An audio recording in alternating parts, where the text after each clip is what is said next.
আচ্ছা, তো তোমার খাতায় কি দেখে আমি নাম্বার দিব? কেন স্যার, কি হয়েছে? খাতায় যে কাজ করে রেখেছো তারপর আবার জিজ্ঞেস করছো কি হয়েছে? স্যার একটু বলে দিলে ভালো হতো। এখানে তোমাকে জিজ্ঞেস করা হয়েছিল যে, প্রশ্ন করা হয়েছিল যে তো শরীরের একটা অঙ্গের নাম লিখো। তুমি এখানে সবচেয়ে নিচের অঙ্গের নামটাই কেন লিখেছো? ও স্যার, পায়ের কথা বলছে? আর একটু উপরে? স্যার হাঁটু। আর একটু উপরে? স্যার নাভি। আর একটু নিচে? স্যার কি হাঁটু? আরে তোমার মেইন পয়েন্টের কথা বলছি। ও আচ্ছা আচ্ছা আচ্ছা। তুমি এখানে ওটার নাম কি লিখেছো? সব লিখেছো নুন, তারপরে পাশে লিখেছো তুমি এখানে পুট পুট, তা আমি এটা বলতেই পারবো না।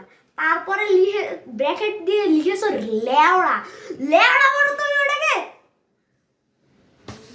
স্যার এগুলো আমার বন্ধুরা বলতে, তাই আমিও বলি। তোমার বন্ধু বললে তোমাকে বলতে হবে?